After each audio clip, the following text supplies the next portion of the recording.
Հայաստանի ընտրական համակարգի թափանցիկությանը և ներառականությանն աջակցում են միջազգային գործընկերները։ Այդ համագործակցության շրջանակում էլ հուշագիր ստորագրվեց։ Կենտրոնական ընտրական հանձնաժողովի նախագահն ու միավորված ազգերի կազմակերպության զարգացման ծրագրի մշտական ներկայացուցիչը ազդարարեցին Արտեմիս նախագծի մեկնարկը։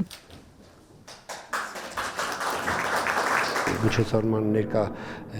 դեսպանները ներկայացնում են այն երկրները, որոնք որ իրենց աջակցությունն են բերել ծրագրին։ Ծրագիրը ենթադրում է $5 միլիոն աջակցություն ընտրական համակարգին, բայց դա մինչև 27 թվական, այսինքն 27 թվական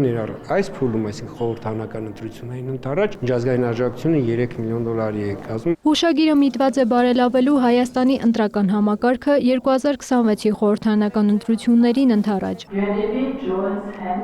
Մենք ձեռք-ձեռքի առաջ ենք ընթանում հատկապես 2026 թվականի ընտրություններին ընդառաջ, հասցեագրելու ընտրական գործընթացի բոլոր կարևոր բաղադրիչները և փորձելու միասնաբար առճակատվելու այն մարտահրավերներին, որոնք հնարավորություն կտան ընտրությունները կազմակերպել առավելագույնս թափանցիկ։ 2018-ից Հայաստանի կառավարությունը ստանձնել է ազատ արդար թափանցիկ ընտրություններ անցկացնելու հանձնառություն, նկատում է վարչապետի աշխատակազմի ղեկավարը։ Միջազգային գործընկերները դա արձանագրել են, բայց պետք է ասեմ, որ այս գործընթացները արդյունավետություն չէին ունենա, եթե չլիներ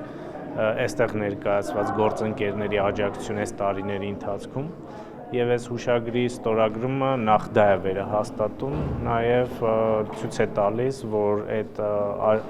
աջակցությունը, օժանդակությունը կենտրոնական ընտրական հանձնաժողովին, ընտրական գործընթացներին մեր գործընկերները նույնպես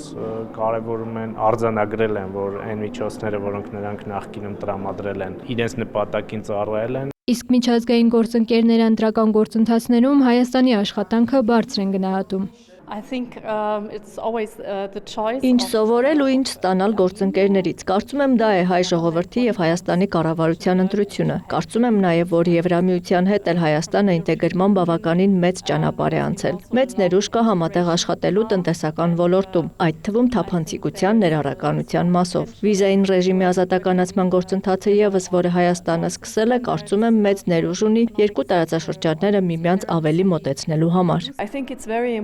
Շատ կարևորում ենք նման համատեղ համագործակցային միջոցառումները։ Կառավարության ներգրավումը նմանատիպ միջոցառումներին։ Հուսով ենք ամեն ինչ սահուն կընթանա և ծրագիրը անխափան կիրագործվի։ Հուշագրի ստորագրման ընթացքում կարևորվեց նաև կենտրոնական ընտրական հանձնաժողովի կարողությունների նպատակային ամրապնդումը, այդ թվում մասնագիտական կարողությունների զարգացումը, տեխնիկական հագեցվածության բարելավումը, ինչպես նաև միջազգային լավագույն փորձի ներառումը։ Վարչապետի աշխատակազմի ղեկավարի դիտարկմամբ բոլոր այս քայլերը ամրապնդում են ընտրական գործընթացները և հանրային վստահությունը դրանց նկատմամբ։ Մերի Խաչատրյան, Հովհաննես Քյոսեյան, լուրեր։